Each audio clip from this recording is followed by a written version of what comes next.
أعوذ بالله من الشيطان الرجيم بسم الله الرحمن الرحيم الحمد لله رب العالمين نحمده ونستعينه ونستهديه ونستغفره ونعوذ بالله من شرور أنفسنا ومن سيئات أعمالنا من يهده الله فلا مضل له ومن يضلله فلا هادي له نشهد أن لا إله إلا الله ونشهد أن محمدا عبده ورسوله اللهم صل على سيدنا محمد وعلى آله وصحبه أجمعين. InsyaAllah kita sama-sama memulakan kuliah maghrib pada malam ini, sesi majlis ilmu kita pada malam ini dengan membaca surah Al-Fatihah. A'udzubillahi minasyaitonirrajim. Bismillahirrahmanirrahim. Alhamdulillahirabbil alamin, arrahmanirrahim, maliki yaumiddin. Iyyaka na'budu wa iyyaka nasta'in. Ihdinas siratal mustaqim, siratal ladzina an'amta 'alaihim ghairil maghdubi 'alaihim waladdallin. Amin. Amin, amin, amin ya rabbal alamin. Yang saya kasihi Tuan Imam, Tuan Bilal, seterusnya ahli-ahli jemaah, muslimin, muslimat, tetamu-tetamu Allah Subhanahu wa taala. Alhamdulillah, bersyukur pada Allah Subhanahu wa taala yang telah memberikan kepada kita kelapangan untuk bersama-sama menghidupkan majlis ilmu kita pada malam ini. Sama ada yang berada dalam majlis ini, di masjid ini, ataupun yang berada di lain pada malam ini. InsyaAllah pada malam ini kita akan membicarakan tentang kisah Nabi-Nabi daripada Al-Quran. Dan kita telah sampai pada sesi yang lepas pada tajuk kisah Nabi Nuh alaihissalam. Kisah Nabi Nuh alaihissalam. Kita sampai pada minggu lepas, kita telah mentadabbur sedikit daripada surah Nuh. Jadi yang kita dapat lihat pada surah Nuh yang lepas, beberapa perkara dalam surah Nuh ni. Yang pertama sekali dalam surah Nuh ni, dia menceritakan tentang bagaimana dakwah Nabi Nuh alaihi salam. Nabi Nuh ni apa yang dia buat dengan kaum dia. Dan juga apakah balasan kaum Nabi Nuh ni terhadap Nabi Nuh alaihi salam. Itu yang pertama. Yang keduanya, Nabi Nuh ni telah berkata kepada kaumnya, memberitahu kepada kaumnya, meminta kepada kaumnya tinggalkan berhala dan juga istighfar. Faqultu astaghfiru rabbakum innahu kana ghaffara.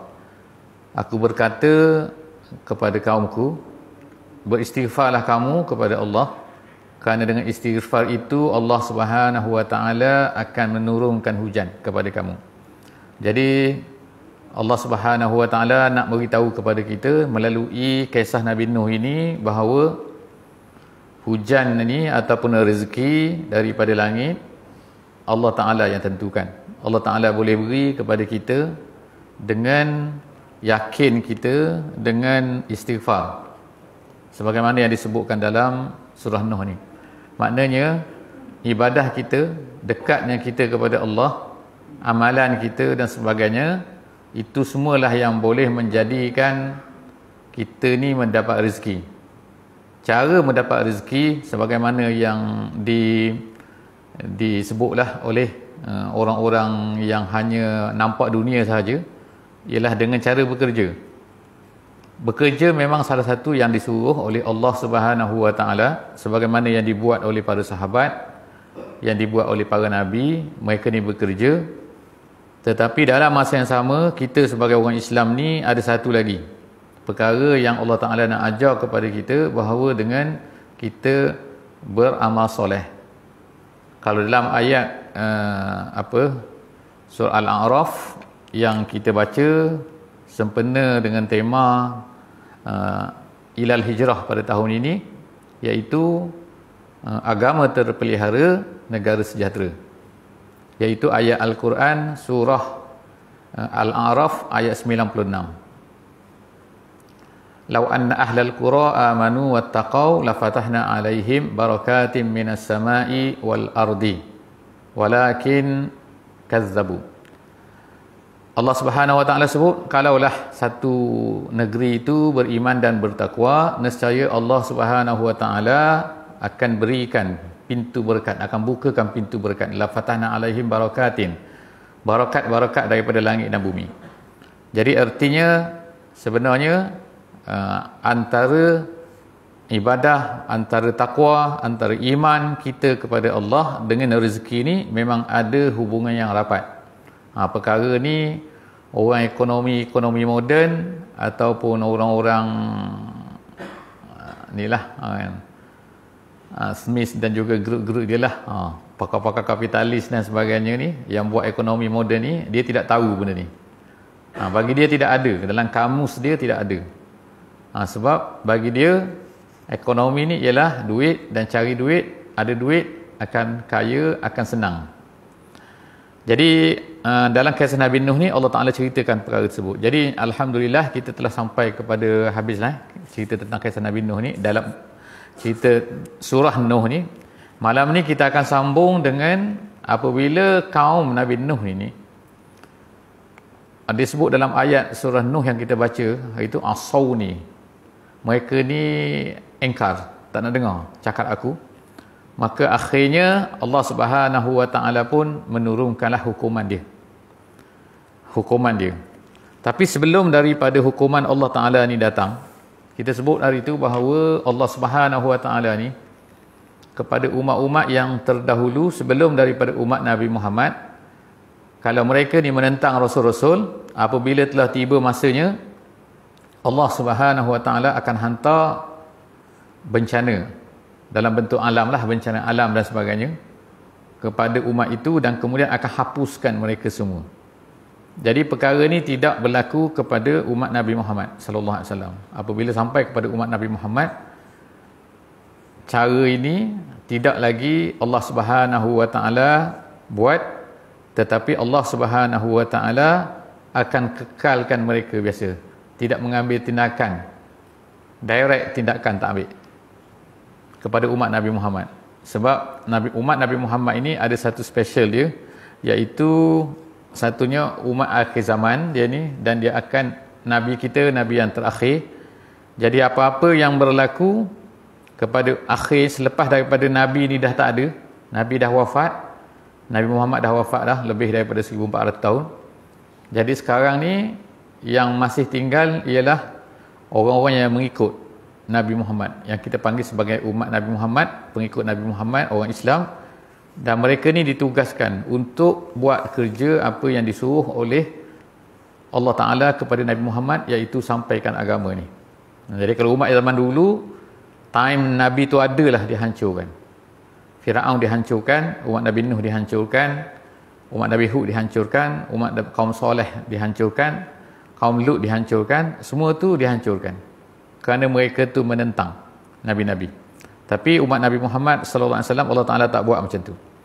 Jadi insya-Allah selepas daripada mereka ni degil, Allah Subhanahu Wa Ta'ala pun berfirman kepada Nabi Nuh alaihi salam supaya buat kapal.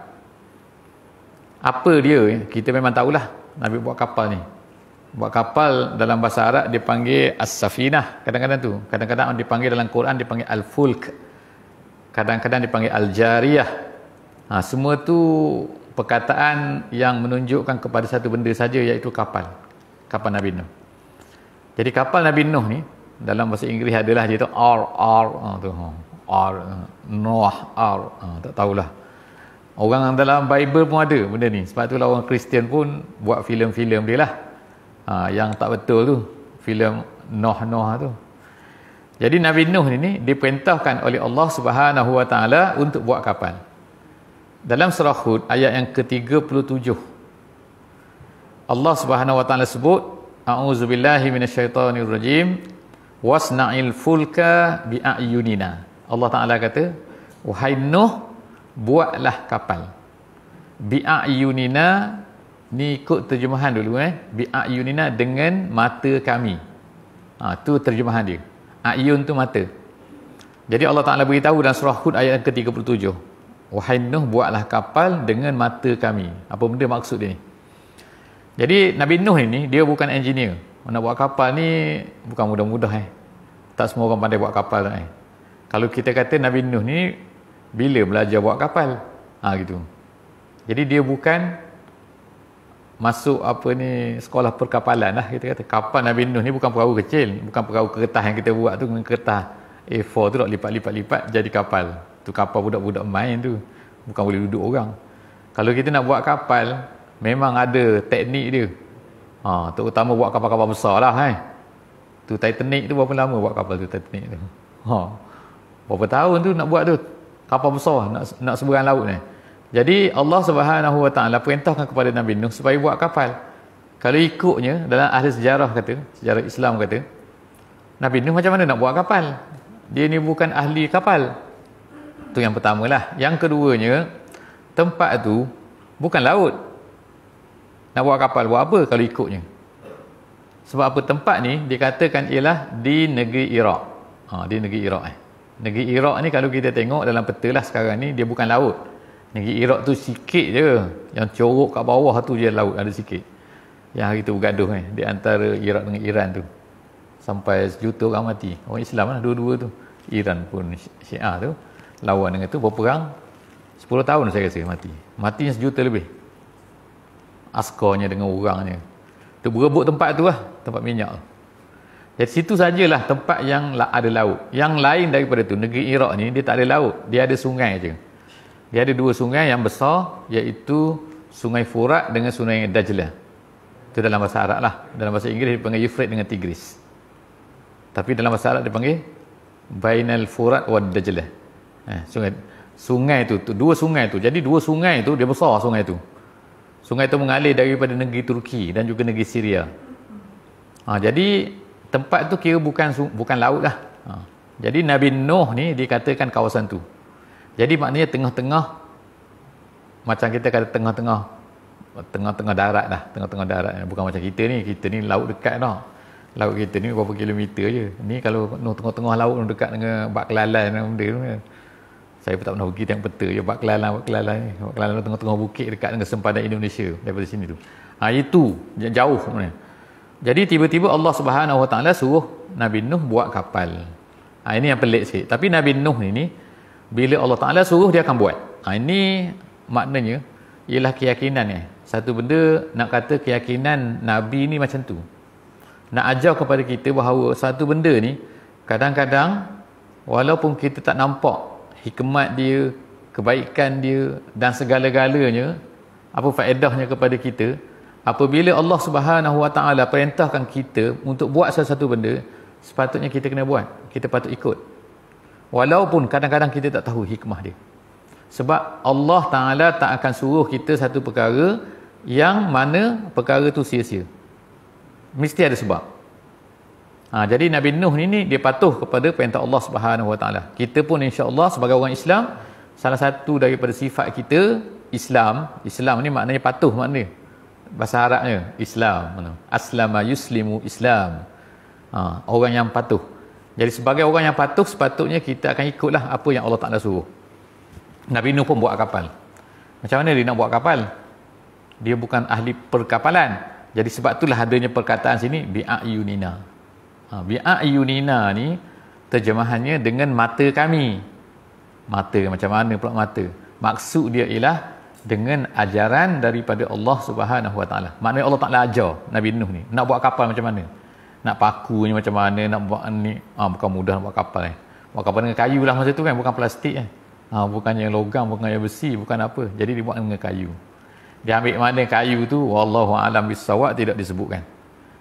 Jadi adalah kan orang apa ni, kita pergi ke Mekah tu kadang-kadang ada juga orang jual apa ni, dia kata kayu koka, kayu kapal Nabi Nuh lah. Itu semua tu tak tahulah datang dari mana, nas dia mana. Dalam Quran tak ada, dalam hadis tak ada. Itu adalah. Jadi kadang-kadang orang pun nak bisnes juga kayu apa benda pun tak tahulah. Dia kata, jadi kita pun belilah. Buat balik kampung kita cuma cerita ni kayu Nabi Nuh. Ia ketok Nabi Nuh. Tu jadi semua tu bisnes scammer semua scammer Nabi Nuh. Jadi sekarang ni Allah Taala ni ajar kepada Nabi Nuh untuk buat. Tu dia kata bi'ayunina. Tu yang pertama. Yang keduanya wawahyina. Itu. Wawahyina tu dengan wahyu daripada kami. Wahyu daripada Allah Subhanahu Wa Taala. Maknanya Allah Taala yang mewahyukan, Allah Taala ceritakan, dan juga dengan Allah Taala melihat setiap benda yang setiap gerak-geri Nabi Nuh tu Allah Taala ajar. Buat macam ni, buat macam ni, buat macam ni. Tu maksud dia. wa wahyina bi a'yunina wa wahyina. Lalu Nabi Nuh pun buat kapal, wala tukhatibni fil ladzina zalamu innahum mughraqun. Kemudian Allah Taala sebut wala tukhatibni, jangan kamu tukhatibni maknanya minta kepada aku. Allah Taala kata kepada Nabi Nuh, jangan kamu minta kepada aku fil ladzina zalamu, pada orang-orang yang zalim, innahum mughraqun, mereka ini pasti akan tenggelam. Akan jadi orang yang tenggelam, orang lemas air nanti. Jadi dah ada tu hin-hin tu kan. Maknanya bila suruh buat kapal, maknanya air nak datang lah ni. Gitu. Jadi orang situ memang tak ada persediaan langsung, tak ada pelampung, tak ada apa benda, tak ada boya, tak ada apa benda situ nak menyelamatkan, memang tak ada, memang tak terfikir pun akan banjir tu akan berlaku. Jadi yang kedua ni ialah Allah Subhanahu Wa Taala beritahu kepada Nabi Nuh, jangan kamu nanti minta. Kita akan tengok nanti pada dalam surah Hud ni juga apa yang berlaku, iaitu apabila Nabi Nuh naik atas kapal dia tengok anak dia. Nanti kita akan bacalah dalam ayat yang ke-42. Sekarang ni ayat 37 baru. Ayat 38 surah Hud, wa yasna'ul fulk. Lalu dia pun buatlah kapal. Nabi Nuh pun setelah diarah, maka dia pun buat kapal. Wa kullama marra, kemudian apabila Nabi Nuh ni buat kapal, apa yang berlaku? Iaitu dia kata setiap kali, wa kullama marra alaihi mala'un min qaumihi, setiap kali orang-orang malaun ni kita sebut dah sebelum daripada ni, ialah semua dalam Quran kalau cerita tentang orang yang tak suka kepada nabi-nabi ni, ialah dia sebut perkataan malaun. Malaun ni al-mala'u ataupun malaun. Bukan malaun, mala'u, al-mala'u mala'u ni asalnya daripada perkataan penuh. Mala'a ni penuh. Jadi apa kaitan penuh dengan orang yang tak suka kepada nabi-nabi ni? Penuh situ maksudnya, kalau ikut dalam terjemahan biasa dia kata pembesar, kata pembesar ataupun orang yang ada jawatan di dalam masyarakat. Tu dalam terjemahan biasa, terjemahan lah, buku-buku terjemahan ni. Jadi ulama tafsir dia sebut lagi, malaun situ maksudnya ialah kerana orang-orang besar ni lah biasanya yang ada dalam kepala ataupun dalam pemikiran orang-orang biasa dalam sebuah negeri tu. Maknanya kalau orang biasa-biasa, kita ni ada orang biasa, ada orang tak biasa ni, ada orang hebat, ada orang kurang hebat sikit. Biasanya kalau orang biasa-biasa ni macam kita semua ni akan pandang orang besar ni macam ada benda lah sih, yang ada, dia ada power, dia ada benda, dia rasa takut pada dia. Itu memenuhi, asalnya memenuhi dalam pemikiran dan juga dalam perasaan. Maknanya dia tu ada kuasa, gitu. Itu al-mala'u. Jadi Allah Subhanahu Wa Taala sebut dalam kisah Nabi Nuh ni pun, orang yang menentang Nabi Nuh, ketua-ketua dia adalah al-mala'u, iaitu golongan-golongan ni. Jadi biasanya orang-orang bawah-bawah biasa ni akan ikutlah orang atas tu. Kalau orang bawah atas ni kata macam tu, maka orang bawah ni dengarlah cakap dia. Gitu. Jadi Allah Subhanahu Wa Taala pun sebut, wa kullama marra alaihi mala'un min qaumihi. Setiap kali golongan mala'u ni, orang-orang besar, orang ada jawatan dalam negeri tu, dia lalu tempat Nabi Nuh ni, tempat Nabi Nuh tengah buat kapal ni, wa yasna'ul fulk tadi ni, dia kata sakhiru minhu. Mereka pun sakhiru, mereka pun bukannya sakhiru, maknanya ialah merendah-rendahkan, mempermain-mainkan. Itu yang kita dengar cerita macam yang kita adalah tambah-tambah lagi yang dalam Israiliyat, dia tambah-tambah lagi. Dia kata apa benda ni lah, tahi ni lah, lepas tu dia berok situ tiba-tiba macam-macam lah, najis-najis tu tiba-tiba jadi obat, ada orang jatuh dalam tu tiba-tiba sembuh, lepas tu dia pakat habis nyari kikih. Tu cerita daripada Israiliyat. Itu bukan cerita tak tahulah datang daripada mana, tapi yang dalam Quran sebutnya adalah sakhiru minhu, tu saja, iaitu mereka ni merendah-rendahkan apa yang dibuat oleh Nabi Nuh tu. Mereka katalah macam-macam sebutkan, apalah buat apa ni dah tengah darat ni, tengah-tengah apa ni, bukan laut ni, bukan tepi pantai, awak duk buat benda ni. Macam itulah dia kata sakhiru minhu. Qala in taskharu minna fa inna naskharu minkum kama taskharun. Lalu berkata Nabi Nuh, jawapan Nabi Nuh pada mereka, tak apa, kamu mempermain-mainkan kami, kamu merendah-rendahkan kami, tak apa, nanti kamu tahulah, nanti kamilah pula akan merendah-rendahkan kamu pula. Itu ayat yang ke-38. Jadi dalam apa ni? Dalam surah Nuh, ni kita ambil ni melompat-lompatlah sikit sekali sini sekali sini, tapi sebab dia ni digabung-gabungkan, bila kita gabungkan dia akan jadi satu cerita Nabi Nuh ni. Sekarang ni apa dia? Nabi Nuh pun dah ni, dia pun berdoalah kepada Allah Subhanahu wa taala. Dia kata waqala Nuh, lalu Nabi Nuh pun berkata dalam surah Nuh, Rabbi, wahai Tuhan, la tazar 'alal ardi minal kafirina dayyara. Dia kata, Nabi Nuh ni berdoa kepada Allah, wahai Tuhan, janganlah engkau tinggalkan di atas muka bumi ini daripada orang kafir walaupun seorang. Maknanya biar mati semualah. Ya Allah, sudah. Kenapa? Boleh ke, soalan dia, boleh ke kita doa seperti mana doa Nabi Nuh ni? Misalnya katalah kita tengok kan, ada orang lah kata jahat sangat. Kita tengok dia ni, kita ajak orang cakap, sudahlah jangan buat jahat ni, jangan buat maksiat ni. Dia degil juga. Boleh tak kita berdoa kepada dia, ya Allah, turunkanlah azab kepada dia, turunkanlah malapetaka kepada dia? Boleh atau tidak? Ulama-ulama bincang sini, dia kata tidak boleh. Tidak boleh buat macam tu. Bagaimana pula yang Nabi Nuh ni? Nabi Nuh tiba-tiba berkata macam tu, Rabbi la tazar al-ardi minal kafirina dayyara. Seolah-olahnya macam Nabi Nuh ni minta doa kepada mereka ni supaya mati semua, jangan tinggal seorang pun. Jadi ulama-ulama telah buat penjelasan tentang perkara ni. Ini yang dibuat oleh Nabi Nuh. Nombor satunya, Nabi Nuh ni berkata begini setelah 950 tahun berdakwah. Itu yang pertama. Maknanya masa tu dah melampau-lampau sangatlah. 950. Jadi kalau kita ni berdakwah, mengajak orang tu kata, larang orang buat maksiat 950 tahun, baru dah boleh. Umur kita pun tak cukup. Jadi maknanya nak tunjukkan masa yang dah lama. Masa yang lama-lama sangat ni. Tu perkara yang pertama lah. Yang apa ni? Yang keduanya, Nabi Nuh ni, dia berkata macam ni, berkata, ya Allah, jangan tinggal walaupun seorang pun, biar mati semua. Dia berkata begini ni setelah daripada Allah Subhanahu wa taala dah turunkan satu wahyu kepada Nabi Nuh. Jadi apa dia wahyu yang Allah Taala beritahu kepada Nabi Nuh ni sehingga Nabi Nuh ni berdoa macam ni? Iaitu Allah Taala beritahu, start daripada hari ini tak akan ada lagi orang beriman kecuali orang yang telah beriman sebelum daripada ni. Maknanya dah tak batas dah. Allah Taala dah beritahu dah. Lepas daripada ni tak ada orang dah nak beriman dah. Jadi sebab itulah Nabi Nuh pun berdoa supaya mati semua. Jadi kita ni bukan kita dapat wahyu tak. Jadi nak pandai-pandai pula kata kan. Bukan kata saya berdoa dah supaya matilah kaki-kaki maksiat tu. Sebab apa? Awak dapat wahyu ke? Awak tak dapat wahyu. Jadi macam mana kita nak berdoa? Jadi kerja kita ialah kita ambil yang part mana? Part kejarlah 950 tahun tu. Jangan mati dulu. Teruskan hidup 950 tahun berdakwah kepada orang yang buat maksiat, yang tak nak ikut perintah Allah tu.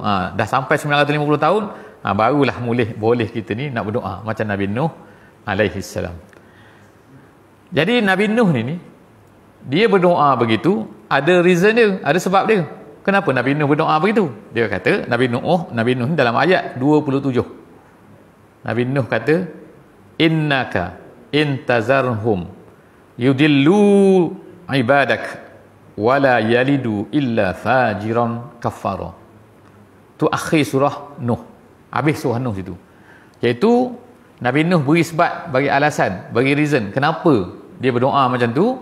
Yang pertama yang kita dah ulama tafsir sebut, kerana Allah Taala dah beritahu dah pada dia bahawa tak akan ada lah lepas daripada ni orang beriman. Yang keduanya, Nabi Nuh kata, ya Allah, kalau kau tinggalkan mereka ni, kerja lain mereka tak akan buat lah selain daripada mereka ni kerja menyesatkan orang lain. Yudillu ibadak, mereka ni akan menyesatkan hamba kamu, ya Allah. Wala yalidu, dan mereka ni tak akan dapat anak illa fajiran kafara, melainkan anak-anak dia tu akan menjadi fajir dan akan menjadi kufar, akan menjadi kafir dan juga jahat. Dua tu cukup syarat ni. Kadang-kadang ada kafir saja tapi tak jahat. Ada kafir dan jahat.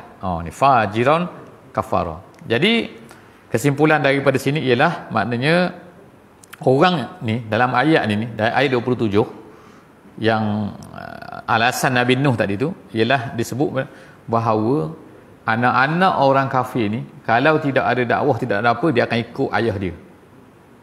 Jadi kita tengoklah kan, kita tengok di mana-mana pun atas dunia ni, kalau tidak ada dakwah, tak sampai dakwah pada mereka, atau anak tu tak keluar daripada tu, memang anak tu kalau lahir daripada golongan yang syirik, golongan Buddha, dia akan jadi Buddha. Kalau dia tu Kristian, dia akan jadi Kristian. Kalau tak ada agama, dia jadi tak ada agama. Jadi tu part dia lah, part budak tu, part anak tu. Kita nak kata dia ahli fitrah, tak ahli fitrah, tu cerita lain. Sebab ramai sangat orang macam tu sekarang ni. Dia tu di apa ni, di tengah-tengah hutan tu, di Amazon tu, di Amerika Selatan, katakan tak?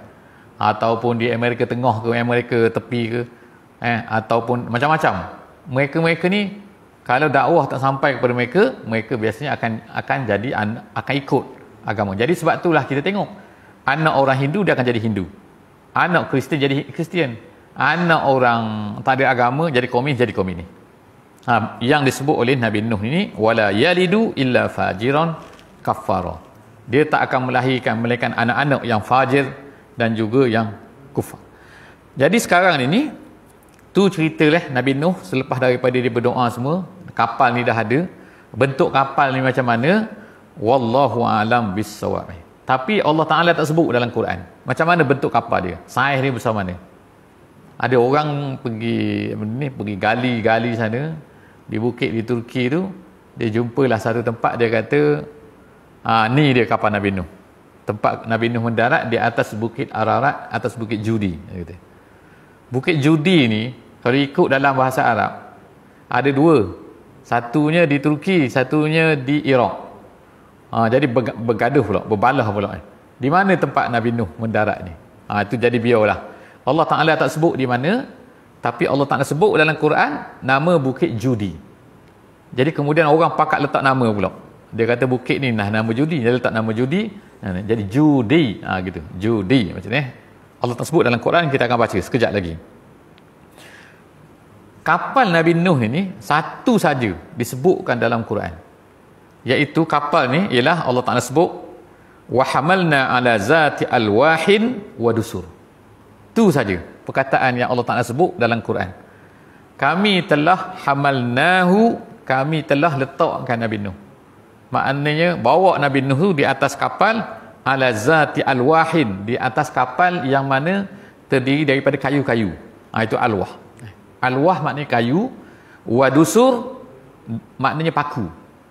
Jadi kayu dan paku, gitu. Jadi artinya pada kapal tu ada paku. Paku ni daripada kayu ke, paku tu kayu juga ke, ataupun paku tu paku besi ke, dia tak sebut. Dalam Quran sebut macam tu saja, bahawa kapal Nabi Nuh ni dia adalah daripada kayu dan dicampur dengan paku. Saiz dia macam mana, wallahu a'lam bissawab. Jadi habis cerita pasal ni. Jadi kapal Nabi Nuh ni duduklah macam tu. Allah Ta'ala sebut lagi dalam surah Al-Qamar. Kita baca pula surah Al-Qamar pula. Jadi banyak kita sebut bahawa dalam cerita tentang Nabi Nuh ini dia banyak tempat. Surah Al-Qamar ada, surah Hud ada, kemudian surah apa lagi tapi yang paling banyaknya ialah dalam surah Hud, selain daripada surah Nuh. Allah Subhanahu Wa Ta'ala sebut tentang apabila semua dah cukup 950 tahun Nabi Nuh ni berdakwah kepada kaum dia. Kazzabat qablahum qaumun Nuh. Allah Ta'ala sebut dalam surah Al-Qamar. Allah Ta'ala beritahu bahawa kaum Nuh ni dia telah tak percaya kepada Nuh. Fakazzabu abdana. Allah Ta'ala kata dia telah mendustai abdana. Abdana maknanya hamba kami. Hamba kami situ maksudnya Nabi Nuh alaihi salam. Wa qalu, mereka berkata kepada Nabi Nuh, majnunun wazdujir. Nabi Nuh ni gila, dia kata. Nabi Nuh ni wa qalu majnunun wazdujir. Gila dan tak boleh pakai. Gitu. Nabi Nuh ni. Jadi kalau tengoklah semua sekali, mana ni kisah Nabi Nuh.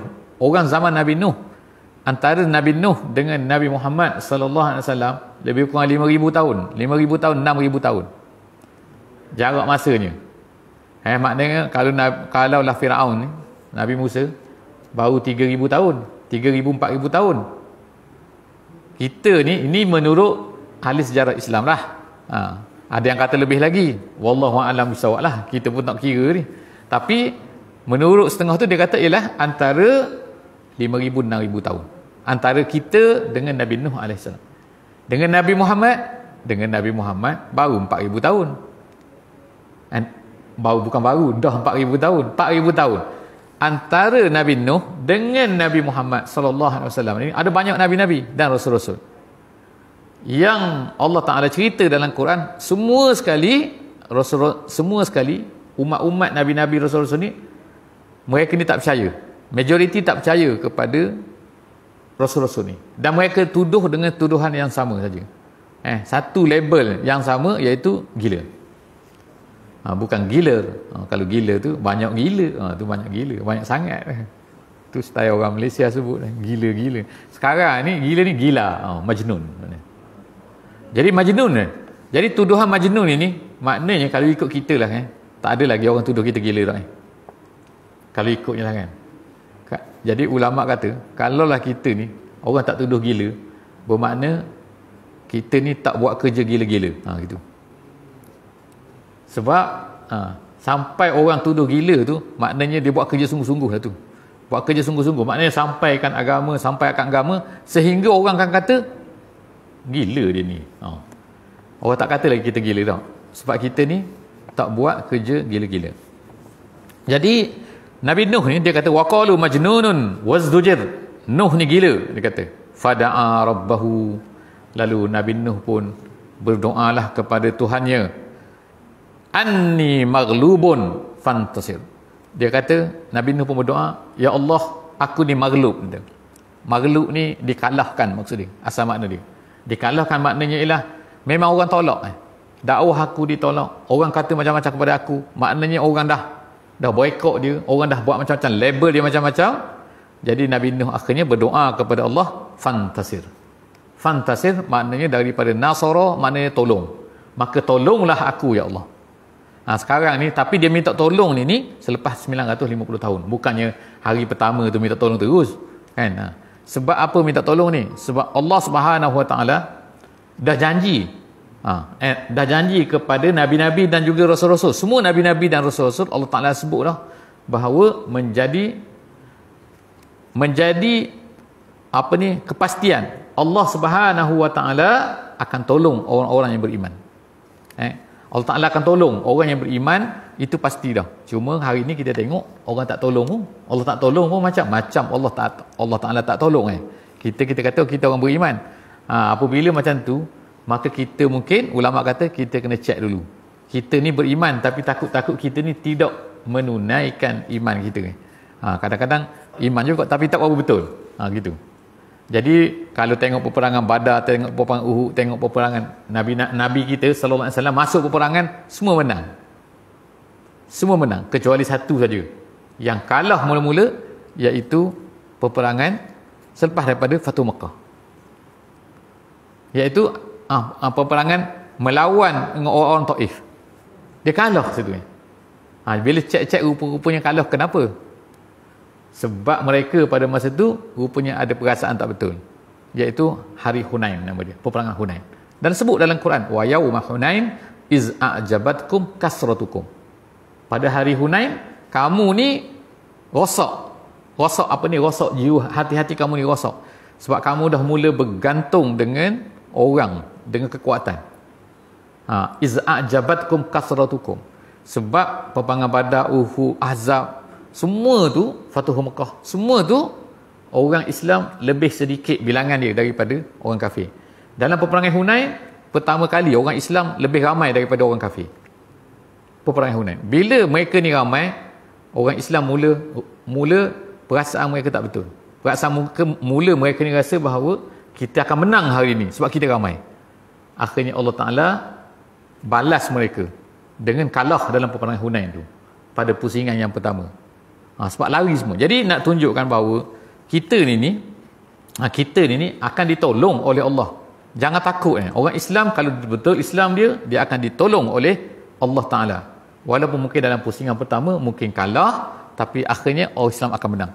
Jadi Nabi Nuh alaihissalam ni dia kata, anni maghlubun fantasir fa fatahna abwabas samai bima'in munhamir. Lalu Allah Ta'ala pun sebut dalam ayat ke-11 surah Al-Qamar, Allah Ta'ala fa fatahna, kami pun buka abwabas sama, pintu langit. Jadi seolah-olahnya langit ni ada pintu macam tu. Jadi maksud buka pintu langit ni apa? Bima'in munhamir, dengan air yang mencurah-curah. Maknanya hujan. Hujan datang. Hujan ni kalau ikut datang daripada mana? Kalau buat kajian lah, kajian sains kata telah ada monsun dah, tolak sana lah, ambil air laut lah, naik jadi awan, lepas tu awan pun tolak lah ke darat, lepas tu turunlah hujan. Tapi musim bulan 12 kata air hujan banyak, tapi musim panas pula tak ada pula hujan. Sekarang ni kebakaran lah, kebakaran di Greek, kebakaran di macam-macam kebakaran sekarang ni, tak cukup air sebab panas pula dah. Hari tu sejuk sangat, sekarang ni panas pula. Air kenapa tak datang? Setengah tempat tak datang, setengah tempat banyak air sangat. Kenapa? Ini semua adalah kurniaan Allah Subhanahu Wa Taala. Jadi Allah Subhanahu Wa Taala sebut ni, kalau Allah Taala nak turunkan hujan, Allah Ta'ala boleh fafatahna abwabas samai bima'in munhamir. Allah Ta'ala boleh buka langit tu, hujan akan turun tak berhenti-henti. Kalau turun sekejap je, ni kawasan-kawasan rendah situ beribi lah. Saya pernah lewat situ tu. Tak tahulah sekarang mungkin tak ada dah. Sekarang ni kan. Tapi maknanya hujan banyak sikit je, adalah sangkut sini lah, kata sampah banyak sini lah, air pun dah. Cuba bayangkan kalau maknanya air hujan turun tak berhenti-henti 100 hari. Lepas tu pula Allah Ta'ala kata tu, wa fajjarnal arda uyunan faltaqal ma'u ala amrin qad qudir. Dah bunyi dah. Dia campur pula, dia kata ayat yang ke-12 tu. Tu turun daripada langit.